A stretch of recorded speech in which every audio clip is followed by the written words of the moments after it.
चलिए बाबू लोग, आज फिर आप लोग के यूट्यूब क्लास में बहुत बहुत स्वागत है।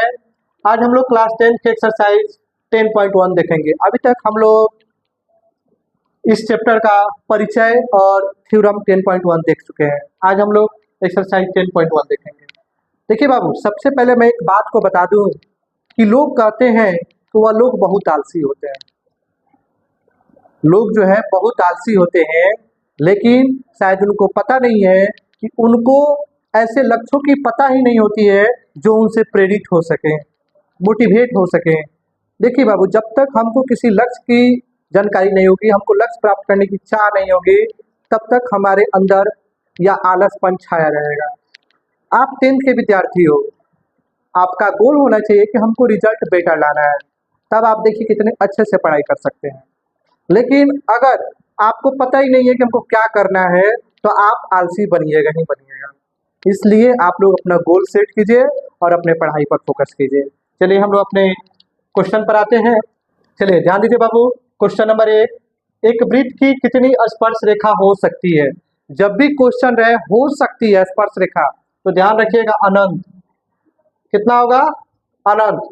अगर वृत्त की स्पर्श रेखा होगी तो सिर्फ एक, ठीक है, सिर्फ एक होता है। लेकिन हो सकती के जब भी बात आए तो ध्यान रखिएगा अनंत होगा, यानी कि उसकी गिनती कोई नहीं हो सकती है।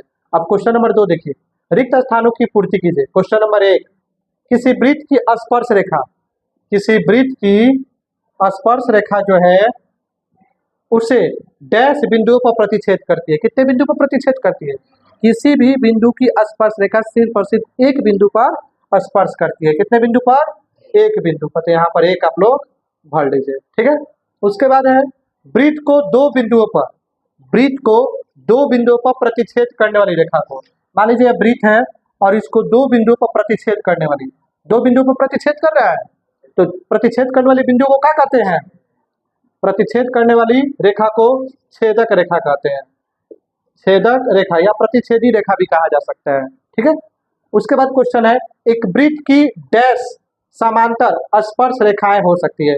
एक वृत्त की कितनी समांतर स्पर्श रेखा हो सकती हैं? दो। एगो छेदक रेखा और इसी के बराबर आप बना लीजिए, तो यह समांतर रेखा हो जाएगी।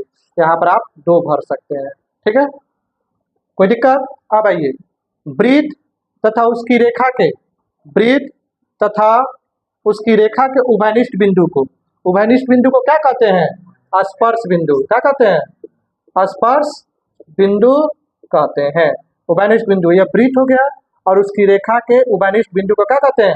स्पर्श बिंदु कहते हैं।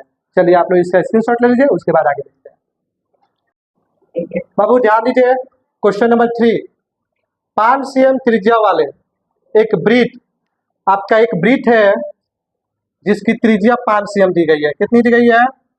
5 cm दी गई है। मान लीजिए O और A इसकी त्रिज्या है और यह 5 cm दी गई है। वृत्त के एक बिंदु P पर स्पर्श रेखा, यहाँ पर एक बिंदु बना लीजिए, ठीक है, इसको P कर लीजिए। वृत्त पर दिया गया A नहीं है।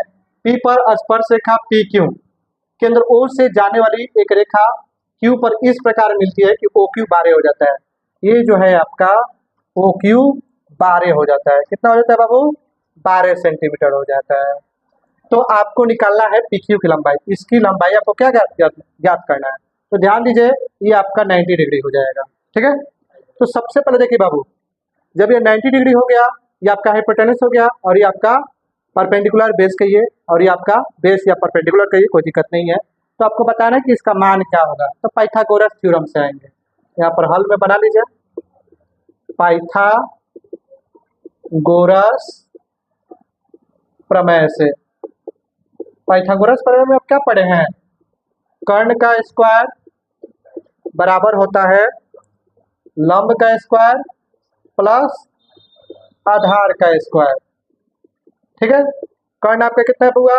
12, लंब मान लेते हैं इसी को 5, आधार आपका नहीं दिया है, ठीक है। ये हो गया 12 बरिया कितना? 144, 5 5 25, आधार, आधार का स्क्वायर। अब यहाँ पर आ जाइए, 144 और 25 प्लस में इधर आके माइनस में, आधार, ठीक है, स्क्वायर। घटा लेंगे 119 आधार। अब ध्यान दीजिए, स्क्वायर है, स्क्वायर बगल में आएगा, रूट हो जाएगा, यह आपका आधार हो जाएगा। आपका देखिए आंसर कौन सा है हुआ, ऑप्शन डी आपका क्या हो जाएगा, सही हो जाएगा। चलिए बोलिए, कोई दिक्कत इसमें नहीं ना है। चलिए अब क्वेश्चन नंबर 4 में ये एक वृत्त खींचिए। तो सबसे पहले एक वृत्त खींच लीजिए, दो एक दी गई रेखा के समांतर, आपको इसमें समांतर रेखा खींचना है, दो ऐसी रेखा खींचना है, उनमें से एक स्पर्श रेखा हो जाए। यहाँ पर एक स्पर्श रेखा खींच लीजिए, स्पर्श रेखा हो गया, और दूसरी आपके क्या होना चाहिए, छेदक रेखा होना चाहिए। इसी के समांतर आप एक रेखा खींचिए जो कि छेदक भी हो जाए और इस रेखा के समांतर हो जाए।